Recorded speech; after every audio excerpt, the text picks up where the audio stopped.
On today's More Than a Test, we have the CEO of the PAF reading program. You might know Magdalena from the PAF reading program or their Spanish counterpart, Aprendo Leyendo, but she is joining us today from Argentina, where they are running an RCT in some of the most difficult and urban districts in Argentina. So it's a great conversation about all the things that we've learned about literacy, about how she went from being a lawyer to working in literacy, the expansion of PAF from New York to all across California and 19 other states. It's a really, really fun conversation, super inspirational. And please stick around until you hear the story about the principal having students write lightly because they wanted to keep the notebooks year after year. This is one not to miss. Magdalena, thank you so much for being here today. Thank you, Laura, for having me. It's an absolute pleasure. I am actually just totally thrilled because you're actually you're from Argentina. You're in Argentina today. Your president was just elected. Tell us a little bit about what you're doing in Argentina. So I lead the team at the Aprendo Leyendo reading program, and we are working with schools, both public and private schools in Argentina. We have been for the last 4 years. So I'm visiting classrooms basically. And I love doing that. I think it keeps me grounded and it keeps me very close to the teachers and the children and all the work we do here. And how many schools do you work with in Argentina? So we right now are working with more than 70 independent schools. Many of those are parochial, Laura. I don't know if you know, but in Argentina, parochial schools are very important. I would say 30% of the student body in the country attends parochial schools, and they're a great option for public schools that are sometimes not performing well. And then we are currently working in a project with the city of Buenos Aires with 25 public schools there. But we have worked with different projects in different provinces throughout the last 4 years. So have seen a lot across the country. And I would doubt that most Americans really understand the situation in Argentina. And so I know that last night I heard on the news that there's possibly a 40% poverty rate. And you were telling me that about half of all children don't attend school. Tell me, what is it like in these schools? What is it like for these teachers that you're helping? So I always say, Laura, that teachers are my heroes, and I really mean it. When they're in the trenches here in public schools in Argentina, they're doing it out of love and passion. They usually have to work 2 jobs to make ends meet. And that means that they attend or they have a classroom in the morning from 8 to 12 in one establishment or one school building. And then they take public transportation to attend or teach in another school 1 to 5. Kids only go to school half a day. They don't go to school all day. That's already a big issue. In addition, they have to make sure that the kids eat when they go to school. And they have to deal with absenteeism. I mean, when we did a project with Haskins Labs and a local university here, a research project in 2018, we realized, and it wasn't one of the things we were looking for, but we realized that on average, kids attend 101 days of school, and the statutory days, the days they should have attended, were 180 in any given school year. So kids don't go to school. And that is a combination of there's no public transportation provided by the government. Kids have to take public transportation. There's no school bus system. And so there's also teacher absenteeism. And when teachers are absent, kids are sent home. So then parents get discouraged. And if they are having a complicated day before they go to work, they rather not even risk it. If it rains, children usually don't go to school because it's just harder to move around by bus and get out of a very poor neighborhood. The slums are usually very muddy. I mean, there's so many factors that you would never think would be barriers to attending school that become very real here. So teachers are heroes. When they show up, they're ready to give it their all. And I've seen just really miracles at work out of sheer determination. And they're using Aprendo Leyendo as their reading curriculum? Right. And so they're using Aprendo Leyendo as a reading curriculum. And I think the 2 things that they appreciate the most about it, because they don't have it usually in what the government provides them, is 1, professional development. When they join us and when they start using Aprendo Leyendo, the first year we spend at least 20 hours with the teachers of professional development. And I think that's a luxury that they're not used to, and they appreciate so deeply. Teacher colleges are not as, if you want, thorough as they should be. And so they suddenly feel equipped to really be effective in the classroom.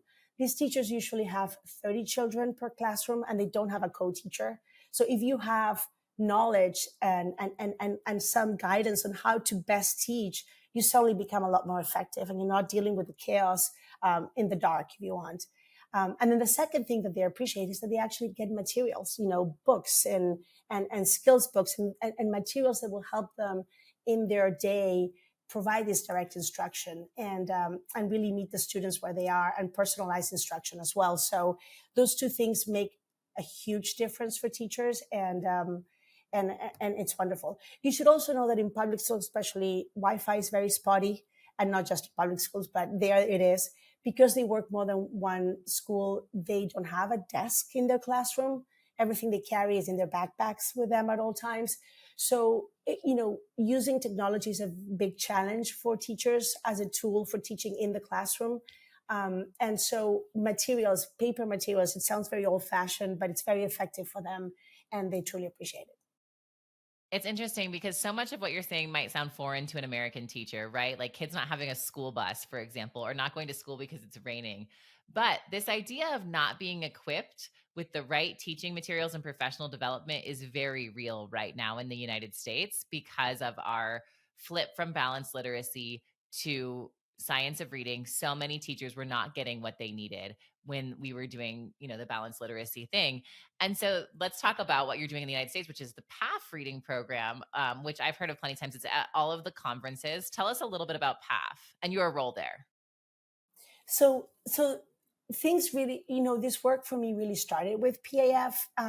I met when I took a course on multisensory reading instruction at the Windward Institute when one of my sons was attending Windward. Windward is a school for children with learning disabilities in White Plains in New York State. And I took one of the classes with the author of PAF, Phyllis Burton.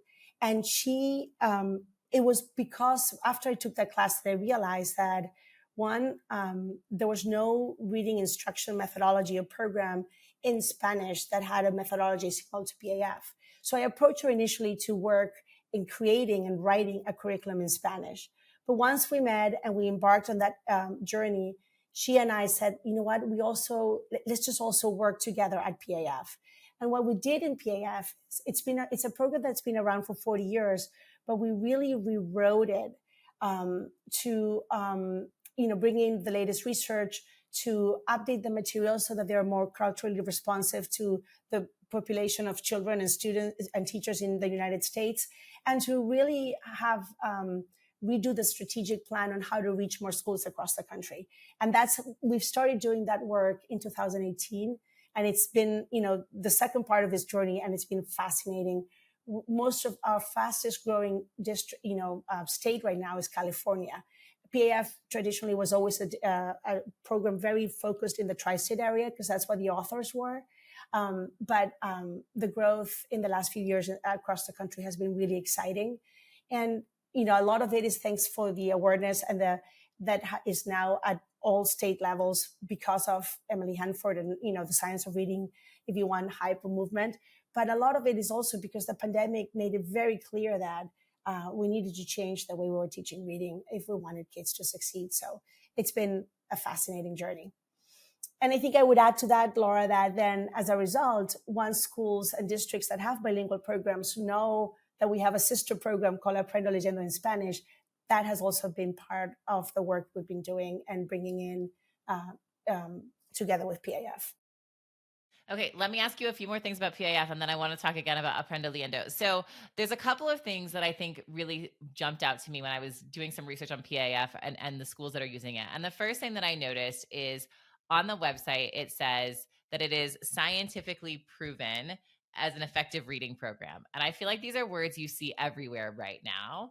And so I'm curious, when you say that, what does that mean at PAF? What is the research behind that statement? And I guess I would say, like, what can teachers apply when they're looking at other programs that kind of have that same lingo? And what should they think that actually means? So I think the Reading League has come out with a rubric to really explain what that means when teachers are thinking about reviewing programs and really understanding and assessing if they are scientific, if they're based on practices, or they bring in practices to the classroom that have been tested, recommended by research.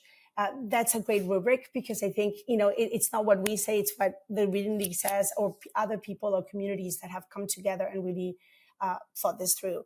So I think that's a great place for teachers to go, if that was your question, because I lost a bit of what you were asking me. Well, I guess what does it mean to you? Like, when you feel confident saying that, have you just gone through the rubric, or is there more to that information about why you're willing to say that? No, there's a lot more to that information. Sorry, now I'm getting the full gist of the question.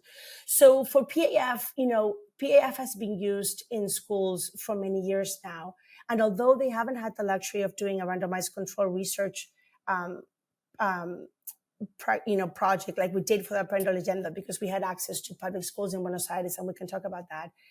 They have had consistent results from districts who have reported, their reading scores over all these many years, that show that the kids that were getting instruction in reading K-2, even in the intervention classrooms, self-contained, reported scores when measured with whatever assessment the districts were using, DIBELS, whatever it is that the districts are using at that time, that were at grade level or above if they had instruction with PAF, compared to other schools in the same districts that didn't.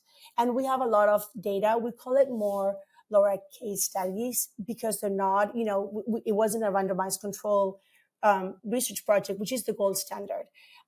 Access is usually the biggest barrier to doing those projects. And that's why I'm always in touch with researchers like Clark Goldenberg or the Haskins Labs, because when the opportunity comes, when there's a grant, we want to be there.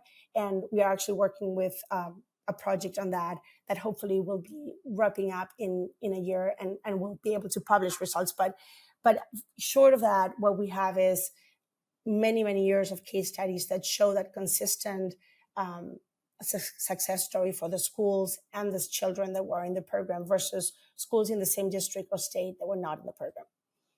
So that's where we can bring our confidence. And for our parental agenda, the Spanish program, confidence comes from, because we actually did a research study with those characteristics with a local university, Universidad Favaloro in Argentina, and Haskins Labs. And we're working on a second one right now with the city of Buenos Aires. Okay, and when you say randomized control trial in Argentina, you have kids who are actually getting access to everything from Aprendiendo. Their teachers are getting the professional development. They're using the paper materials. And then you also have children who are in the same school or in the same district who are getting no access. So in the same district. So the first study we did in Argentina was in 2019. The province of Buenos Aires at that time had a program called the Red de Escuelas. It was a network of schools. There were 2,000 schools, and they chose 70 of those 2,000 schools to receive Aprendo Leyendo. We trained 450 teachers. We gave them 20 hours of professional development. 10,000 students participated, were in this group of 70 schools that receive Aprendo Leyendo. And then out of the 70, we picked a group of 300 students that were going to be assessed 3 times that year, with a very detailed and thorough battery of tests selected by Haskins. And then we picked the same amount of students that were matched through a very rigorous process out of those 2,000 schools that were not receiving Aprendo Leyendo, but were part of this network. They were receiving other things, right? Because that's also important. And then we matched them and we compared them. And at the end of the first year, the group that received Aprendo Leyendo did statistically significantly better in reading comprehension at the sentence level than the other group. As you know, from Argentina, at the end of that first year, the project was supposed to, and the research was supposed to go on for 2 years. 2 or 3 years is the ideal. But then there were elections that November, and the government lost. And so the new Minister of Education for the province of Buenos Aires came in and told me, we're not going to do anything that the prior administration was doing. We're shutting it all down. So they shut the network of schools. And however, I would say that of all of our teachers in those 70 schools, they all continue to use Aprendo Leyendo undercover. That's why when you ask me how many schools are using Aprendo Leyendo, I know there are many more. It's just that officially they're not supposed to. But yes, so we actually had great data, only first year data, We're now working on a second project with the city of Buenos Aires.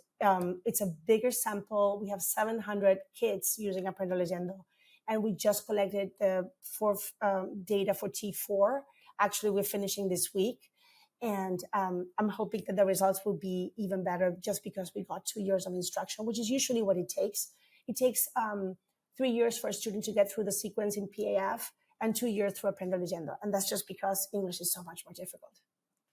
Okay, And I think you've hit on so many things that I want to mention. So the I know. first is like, it's true. It's so incredible what you did with your RCT, because it is incredibly difficult to get access to children, access to schools, the matching process of finding a child in two different places who is in some way an academic equivalent so that you can see a real change in one or the other.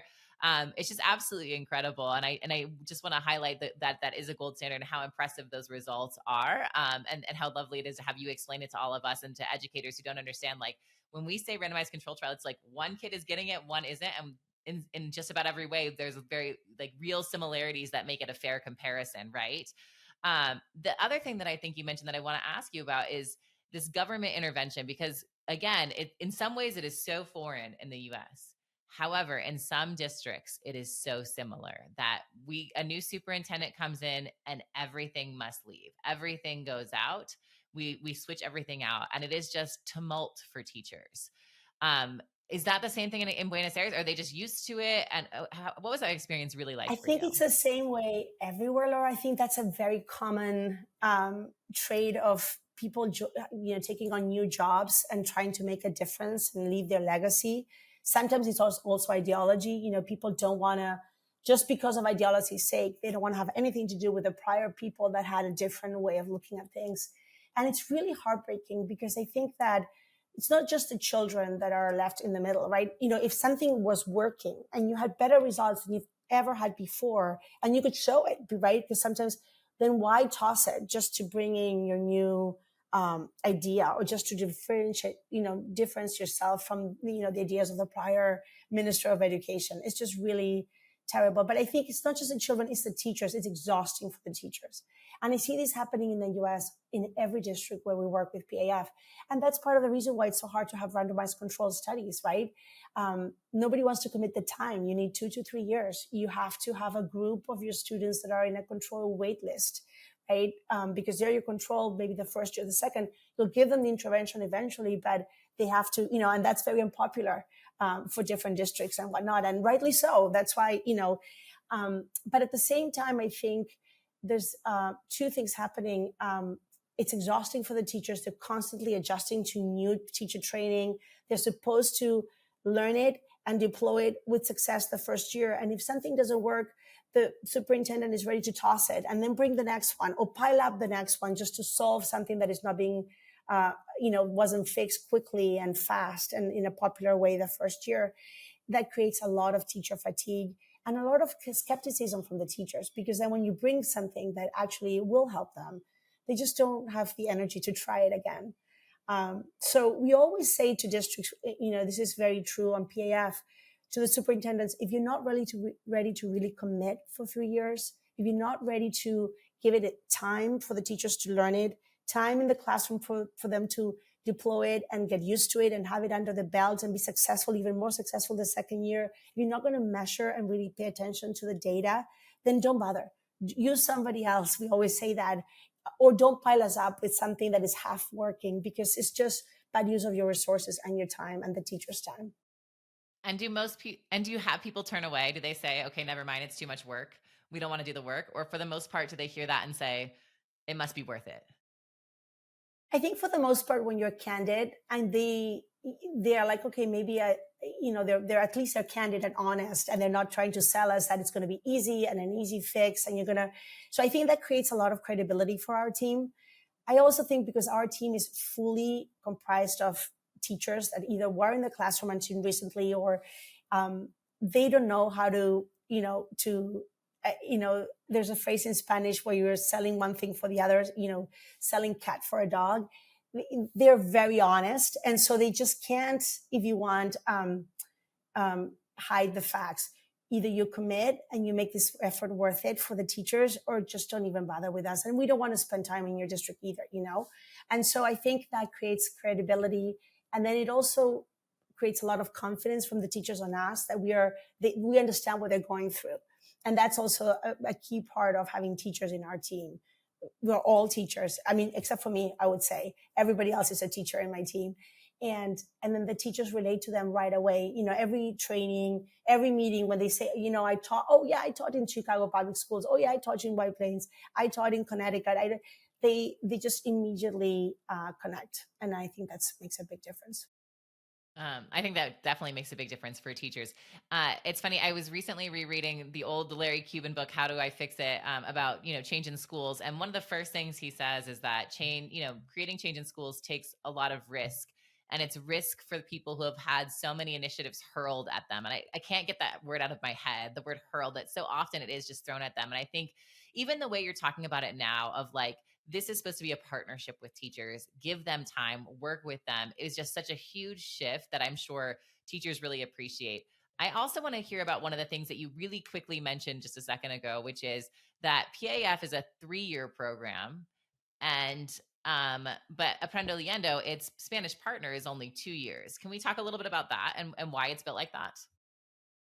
Well, English is a very opaque language, where vowels, the 5 vowels make many different sounds when combined with other vowels or other consonants. Spanish is very transparent.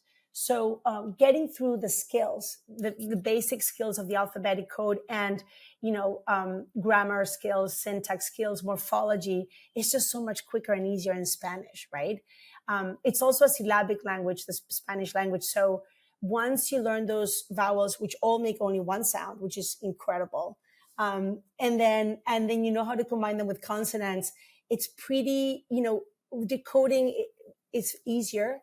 That doesn't mean that, learning to read doesn't use the same process, or it doesn't take the same effort, or that fluency can be a challenge, or the length of the words. Spanish becomes full of adjectives. Words become very long, very fast.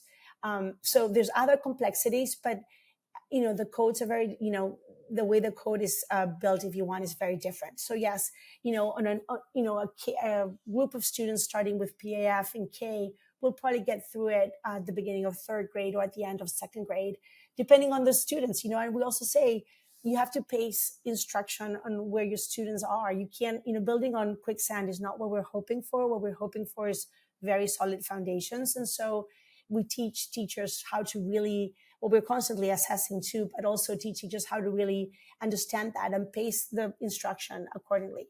But in Spanish, it's fluency and automaticity that take longer. It's not just the initial decoding and blending. So they just are different.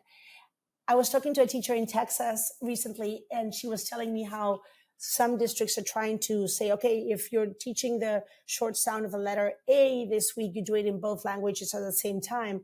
Of course, it's very different to do it in both languages. And so, it just wasn't connecting. You just can't think about it that way. And that's why the 2 programs are, in a way, independent. There's a lot of synergies in their routines, in how you transfer skills that are very transferable in the cognates, but there's not, the sequences don't look the same, and the pace should not look the same.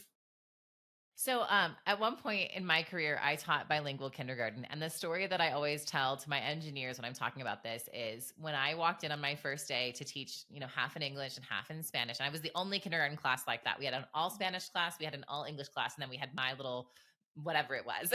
And I will never forget that they handed me a stack this big of materials in English and like this in Spanish. I had, it was like, and the answer was, we'll just translate it.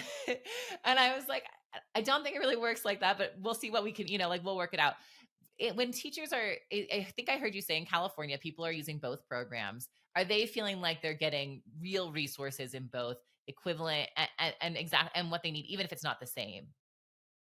Absolutely. And it's in California, in New York City, we have a lot of schools that have dual language programs where both PAF and Aprendo Leyendo are working together.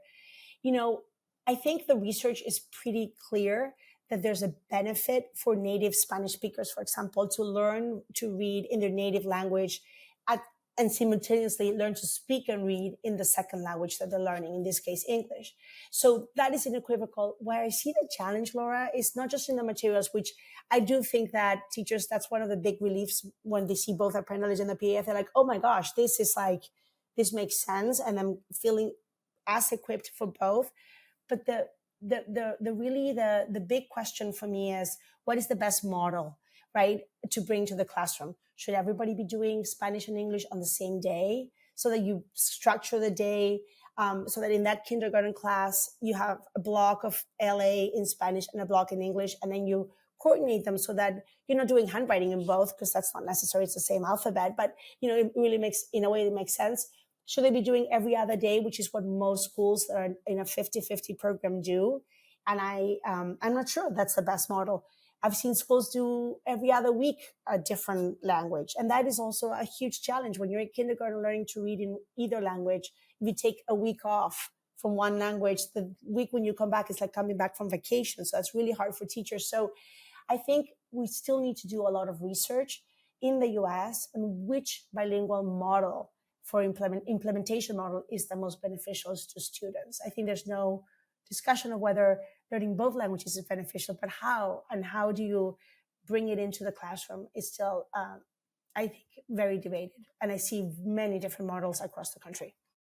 We have a partner district in Texas that has 14 elementary schools and 5 different bilingual models, to your point. So they have one doing halfway through the day, one doing every other day. And I would be curious to see them do some research around what's working, because they've kind of got a similar population doing it different ways. Because I do think this is a question that a lot of people are trying to answer right now. One, like, what would work? And then 2, what can we staff seems to be the other like layer to this. That is informing the decisions probably even more than it should be. Okay, I want to ask one more question about PAF, just because you mentioned it really quickly, and then I want to talk about you. You mentioned handwriting, that you don't need to have handwriting because it's in both languages, and I think handwriting is probably something that's way more prominent on PAF's website than I expected for a reading program. Is there intentionality behind that? Is there something that we're not talking about with handwriting that's really important? Yes, I think handwriting is everything we do in PAF supports learning to read. We don't do handwriting for the sake of handwriting alone or in isolation. But the way it works, and it's true in both programs, but the way it works is, if you teach a sound, first you teach the students the sound of the sound, then how to write it, and then how to read it. So before the children read words, a list of words, for example, with a new sound, they've learned to write the motor pattern, and then they've spelled it in a spelling dictation. And so we're teaching reading through writing. One of the first things that teachers get really excited about is that the handwriting improves substantially very fast. Okay, so in a minute, I want to switch talking about you, but you mentioned something that I noticed when I was on the PAF website and that I've heard is that, handwriting has a really prominent place. And I think with science of reading, we don't hear about handwriting very often. And so I'm curious, is that intentional for PAF to be emphasizing handwriting? And is there something that we should be talking about when it comes to handwriting? So in PAF and in Apprendage in the two, but in PAF, when we teach a new skill, we teach the students to, for example, if it's in the sound of a letter, the letter C, k, we teach them how to, we show them the motor pattern, we teach them how to say the sound, then we teach them how to write it. And that's where handwriting comes in, then how to spell it, and only then how to read it in a word list, and then in context and in a chapter book. So handwriting is instrumental to reading, to teaching reading. And we teach reading through spelling and handwriting. Teachers get very excited about handwriting because it improves very, very fast. That's what direct instruction does. It's not that kids have, some kids do, but most of the time, the kids had terrible handwriting is because they've never been taught. Our handwriting instruction is very, very structured, and there's immediate feedback. So we're avoiding those, if you want, vices that then kids, it's really hard for them to break. And it just supports the reading instruction. And we almost have to rein in the teachers because they get so excited about it. They can spend hours doing it. And we're like, no, this is not a handwriting program. But it is a very instrumental and important part of learning to read. And it has amazing results. also we think it sets the foundation for good writing instruction. You can't really write and express your ideas and put them down in paper or in the computer if you don't know how to write properly. And so that's a very important part of it too. But mainly it's supporting the reading instruction. It's really fun to talk to you because you have so much information. I mean, at one point we're talking about morphemes and we're talking about, different programs across the country and across the globe. And now we're talking about handwriting. But not that long ago, you said you're not a teacher and you're not by trade. So tell us, where did you start your journey and how did you end up here? So I graduated from law school in Argentina, in Buenos Aires, in 96. And in 96, back then we had some years of a lot of, if you want, prosperity or initial prosperity. There was a lot of foreign investment in Argentina. Companies were being privatized. So I went to work for a law firm right during law school, and then after law school doing project financing for oil and gas, and then was hired to work for a law firm in New York in 97. And I came to do project financing for oil and gas for them. I worked for PDVSA. Those were our clients in Venezuela for many years. And then I traveled to Qatar. I can't tell you, it was a really intense career and super interesting.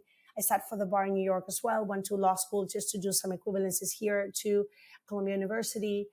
And then when I had my second son, I have three sons, I took some time off to be at home. I used to work really hard and travel a lot, and my husband did too. So it was just hard to have two people on airplanes and two little boys at home. So I took some time off and I thought, well, I'm a smart woman, I guess. And I'm going to be home now. So these kids are going to be reading Harry Potter by the end of first grade. Right. And my son, Antonio, my second son, the word cat was as hard to read it the first day of first grade as it was on the last day of first grade. I'm like, what is going on? So I discovered that reading could be hard for some. It clearly wasn't for me when I grew up. For some students, it can. And no matter how hard you try and how hard he tried, he was just not getting the right instruction. He just wasn't. So we were very lucky that we could send him to the Windward School. And then I realized, I guess I first was grateful, incredibly grateful for our opportunities, but then I was incredibly angry. How is it possible that this is the way, there's a way to teach children to read that is the right way, that is effective, that will allow them to achieve their potential. And then every other child in the States, whether they have a learning disability or not, is not getting it. And then I went down and looked down at South America and I thought, wait, that's a whole language continent. It's not just like a district or two or a school. And that anger became, wait, I need to learn more. So I started taking classes and courses where I could at the Windward Institute, at SUNY Purchase. And then I met Phyllis and I never went back to the law. So yes, I think I bring to the work very fresh pair of eyes because I'm not a teacher, but I appreciate teachers. And so, I think we've made a good team and I've loved it. It's my life's work now. This story is so common of people. It's my mother's story, not for me, but my sister couldn't read. Finding their way to science of reading, finding their way to find out that there actually is a way to teach kids how to read because our children are not reading, right? And yes. I think it's going to resonate with so many people. You keep saying the name Phyllis, and so I want you to tell us who she is because on the PAF website it says it's a program for teachers by teachers. So tell us about Phyllis. Tell us about the founders, and then how do you kind of like fit in here? Yeah. So Phyllis Burton and Eileen Perlman were teachers by training.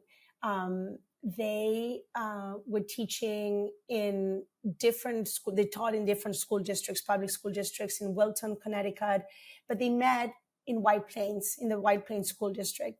And they were just very smart teachers. They were fellows of the Orton Academy. They had worked in at the Einstein University in different grad programs. And, just because they were curious and they wanted to learn more. And they wrote this program because they were trying to solve for those kids that couldn't learn to read in spite of the best efforts, right? And they wrote PAF based on that experience. And then from then on, they went to train many, many teachers in the tri-state area. And they never had really a model to scale their knowledge, their program, and create materials. They just, devoted their life to training teachers in that area. They, and working for school districts in this area. And so when I met them, that's what we did. We said, a little bit what I brought in is like the will and the energy, if you want, to say, let's take it other places in the country, right? And share this amazing tool with other teachers. So that's what we've been doing since I joined their team, if you want, in 2018. Eileen is now retired and Phyllis is still part of the team. And it's been just a fascinating journey. But again, I think, Laura, it goes back to these heroes, all these teachers that I've met, in Argentina, in the States, in other countries in South America. They just are determined to give these kids the opportunity to be learners, and they'll do whatever it takes. If they need to learn a new method, if they need to create it, if they need to write it, they'll do it. And that's just always just amazing to watch. That's why I think they deserve our utmost support and admiration, but also they need tools, they need information, they need to be taken seriously and well equipped. Okay, so it started with 2 teachers in New York, and now how many states have the PAF program in at least one school? At least we have 19 states in at least one school, and it's really exciting. We have, the other day we started working in a district in North Dakota. We were so excited. We hadn't been there before, and I think we all feel we're only getting started. So it's just really, really exciting. And as I said, I hope you will hear from us participating in, research projects with researchers. We're working on all of that because, as you can tell, that's kind of, I have a passion for that because I think it's really important. Before the show, we were talking about how small the world is. It's so funny you brought North Dakota in because you and I before we started the show, we were talking about how I used to live in Argentina and we have this lovely Argentina connection. But North Dakota as a state just bought a mirror of the program I work for every school in the state. And one of the greatest joys for us has been these rural communities that don't usually have access to anything. And the state has kind of gone out and done the right thing and said, if you want it, we'll pay for it. And it's just really great to see exactly what you're saying. Teachers are hungry. These teachers and these like one room school, I'm telling you, tiny school districts, tiny schools are like, I just want my kids to read. It is so cool to see them just adopt new things and do cool things. So what a cool connection. So when did Aprendo Liendo become part of the packet, like part of what PAF was doing? So as I said, we still have 2 teams that, we have schools, for example, we have schools in Nebraska that only have Aprendo Leyendo and they use for their English instruction different programs. Most of our schools that use Aprendo Leyendo also use PAF, but they're not, it doesn't have to be a package. But I think what happened was very organic with Aprendo Leyendo. Once people know PAF, they quickly realize there's out there another website that looks very similar. And they hear at the conferences or whatever it is. And, we've started with a small part of schools that we already had a relationship with through PAF. They said, please let us try it. I have to tell you, Laura, we thought about it very seriously, because there's a lack of clarity in what is the best implementation model for bilingual instruction. I really do think that there's still a lot of work to be done there. I wasn't sure this was the right thing to do. I'm very clear that Aprendo Leyendo is to the utmost benefit of any native Spanish speaker in South America. That's easy. They're learning to read in the language that they, learn to talk when they, from the beginning. But it took me a while. I really had to feel comfortable that this was in the best interest of the students and the schools and the districts. But I think we've had amazing results, and the feedback has been really important. But as I said, I'm always looking for that group of researchers that would like to do research on what model would be best and compare different models. I think you've definitely hit on something that it would be really valuable to a lot of districts and schools who are trying to figure this out for sure. When you think about your work and you think about all of the teachers that you've met, is there like a moment that has meant the most to you that you're like, this is the most, like you never went back to the law. You've moved on from your own children. Like where is that moment for you now that I was in a school outside of I would say in the outskirts, but really in the border of a very big slum in the province of Buenos Aires called the Itatí, La Villa de Itatí. And it's a tough place. And they were part of the group that participated of this pilot in the province of Buenos Aires. And they were one of the schools that was an intervention school. And we went to visit the principal, who was just a miracle worker. I mean, really. And she told me a story that has stuck with me so profoundly, about learning and reading and going to school and attending school. She said, there's two programs. I have a very little budget and have very little resources, and you should have seen the place. But there's two programs, the two things I'll never let go. One is the reading program, she said. And you know what she did? She was worried that they wouldn't give her the skills books for the following year. So she had the kids write in black pencil very lightly so she could erase for the next year. Of course, we found her a donor, and so that's the kind of person she was. And the kids get it, right? Like, just, necessity is. But the second thing is that I'll never let go is we do a trip in sixth grade. So elementary school finishes in sixth grade in Argentina. And in that trip, we do an overnight camping. We go to an overnight camping, place, and the kids get to sleep in their own bed for the first time in their life. And and she said, if they get to sixth grade and they go to the camping trip and it's not camping, it's like a camp, but they have a bunk and they have their own bed for one night, I know they can imagine the possibilities that an education can bring them, because you can't imagine what you don't know, she said. And then they stay in the school system. If they can read and they know that if you do, if you can achieve your potential, maybe you can have your own bed for the rest of your life. Because kids in the shanty towns don't have their own bed. They sleep with siblings and so that story from her just has stuck with me. This was in 2019, and it's been the fuel that got us through the pandemic. And if there's any challenge, I think about her. Sylvia is her name, and I'm just like, I can deal with that one because it's pretty impressive. But her vision, right? I think this is something we're also hearing from especially inner city schools, is that because so many models went kind of like this rote memory, kill and drill, testing is everything, that kids stopped having experiences as part of school. And a lot of leaders are kind of going back and saying they need the field trips. They need to see what's possible. They need to see why reading matters in order for it to really see the value. So I think what you're saying will really resonate. Let me ask you this. You have seen, I think, some of probably the hardest and worst schools in North and South America, and you've seen teachers who are struggling to get the things they need. What is the thing that gives you hope and makes you believe like we're gonna be okay, and we're gonna get this program out, and people are gonna read? Just teachers. If you give them opportunity to learn, and if you give them the tools, they just go with it, and it's just amazing to watch. And awesome. So as long as they're out there, everything will be okay. All right. I can tell that you're running low on time, and so am I. So let's go ahead and do our 5 questions that we ask every single guest. And so the first one is the podcast is called More Than a Test. And it's called that for a reason at Amira, but every guest hears it as something different. So when you heard more than a test, what did it mean to you? That'll be, I always think that more is, not necessarily better. So it won't be a test, but it would just be an experience. So I think it was. So thank you for that. That's awesome.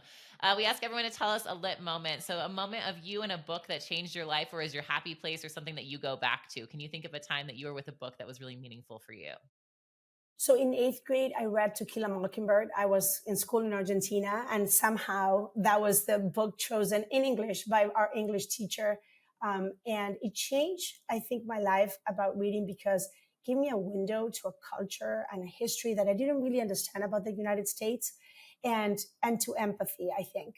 And so, yeah, that's one of my favorite books of all time because of that. Okay, this one's going to be a little bit of swing for us, but a piece of technology you love. Well, I love podcasts. I really do. I really do. Like I've missed, 20 exits on a highway listening to any of the many podcasts that I listen to. And it's just such a happy place. And, all right. One podcast you think we should all listen to? Well, Sold a Story, but I'm sure everybody has already. But, another one that my son loves and he makes me listen to a lot is Meat Eaters. I don't know if you've ever heard it, but it's just hilarious. And I've heard stories about the Midwest and of the country that I just love. So that's awesome. All right. Best advice you've ever been given? The sooner you don't care what people think about you, the better, and just follow your heart. But yeah. That's awesome. I love that. And one book you think everyone should read?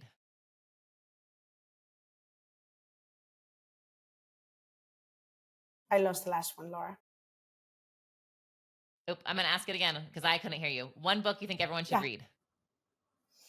The River of Doubt is by Candice Millar. It's Teddy Roosevelt's exploration of the Rio da Dúvida, which is one of the arms of the Amazon. And it's just such a fascinating book about how Brazilian explorers from the United States came together to map this huge affluent of the Amazon, and the things that they went through is just unbelievable. So I haven't read it, but I'm putting it on my list. I definitely have read a couple about. You'll love it. Okay, I will. Then I'll put it on my list. Awesome. Thank you so much for being here today. Thank you for joining us from Argentina, and thank you for sharing your stories. This has been incredible. Thank you so much. Thanks for joining us on the More Than a Test podcast. If you found this conversation valuable, subscribe to our YouTube channel and find us on your favorite podcast platform. At Amira Learning, we believe every child deserves a chance to become a reader, and we're excited to be part of this conversation. See you next week, and thanks for joining.